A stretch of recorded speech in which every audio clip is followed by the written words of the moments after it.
నమస్తే. భారతదేశం నుండి పాకిస్తాన్ విడిపోయింది. అదొక పీడకల. జరిగిందేదో జరిగిపోయింది. దాని గురించి మర్చిపోమంటారు చాలామంది. భారతదేశ విభజన కేవలం భౌగోళికమైనటువంటి విభజన మాత్రమే కాదు. లక్షల ఏండ్ల భారతీయ సనాతన సంస్కృతి పరంపరల, నాగరికత సాంప్రదాయాల, సనాతన హిందువుల ఆరాధన స్థలాల యొక్క నిట్ట నిలువు విభజన అది ఆ దేశ విభజన. మన భారతదేశానికి వేదభూమి అని పేరు. అటువంటి భూభాగం, అటువంటి వేదాలకు పుట్టినిల్లు అయినటువంటి సింధు నది ప్రాంతం విభజన కారణంగా వేద విద్రోహుల చేతుల్లోకి వెళ్ళిపోయింది. మనకు భారత జాతీయ గీతంలో సింధు అనే పదం మాత్రమే మిగిలిపోయింది. సంస్కృత భాషకు వ్యాకరణం రాసినటువంటి మహా విద్వాంసుడు పాణిని జన్మభూమి పాకిస్తాన్లో ఉండిపోయింది. హిరణ్యకశ్యపుని సామ్రాజ్యం ప్రహ్లాదపురి, ప్రహ్లాదుని తపోభూమి ప్రహ్లాదపురి, నరసింహావతారమై శ్రీ మహావిష్ణు భూమిపై అవతరించిన ప్రదేశం ప్రహ్లాదపురి. అటువంటి ప్రహ్లాదపురి నేడు ముల్తాన్ పేరిట పాకిస్తాన్లో ఉంది.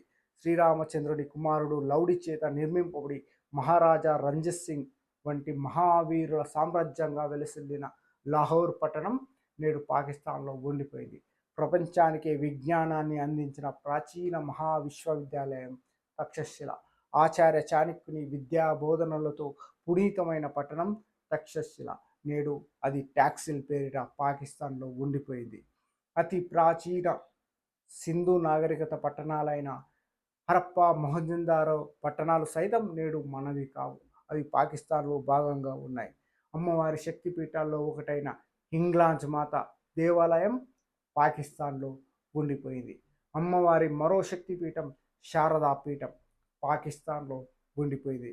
దేశ విభజన ద్వారా మనం చాలా కోల్పోయాం. హిందువులకి భారత భూభాగం అంటే మట్టి మాత్రమే కాదు, అది వారికి చరిత్ర, వారి పూర్వీకుల జ్ఞాపకం. వారికి భారత మట్టి అంటే అణువణువు పవిత్రం. అటువంటి నేలను పాకిస్తాన్ రూపంలో కోల్పోవడం చాలా బాధాకరమైనటువంటి అంశం. సనాతన సాంప్రదాయంలో భాగంగా సనాతన సంస్కృతికి ఆలయంగా ఉన్నటువంటి కొంత ప్రాంతం అది వేద విద్రోహుల చేతుల్లోకి, వేదాన్ని తీవ్రంగా వ్యతిరేకించే శక్తుల్లోకి వెళ్ళిపోయింది.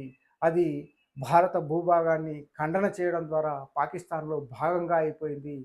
తిరిగి మన దేశంలోకి, తిరిగి మన అఖండ భారతంలోకి రావడం వల్లనే ఈ సనాతన హిందువులకు జరుగుతున్న ఈ వ్యధ అంతా తొగిలిపోతుంది. అప్పుడే సనాతన హిందువులు గర్వంగా భారత్ మాతాకి జై అనగలుగుతారు. భారతదేశాన్ని తిరిగి అఖండ భారతావనిగా చూసుకొని భారత్ మాతాకి జై అని నినాదాలు చేస్తూ ముందుకు సాగుతారు. కాబట్టి అఖండ భారతావని తిరిగి సాధ్యం కావాలని కోరుకుంటూ జై శ్రీరామ్.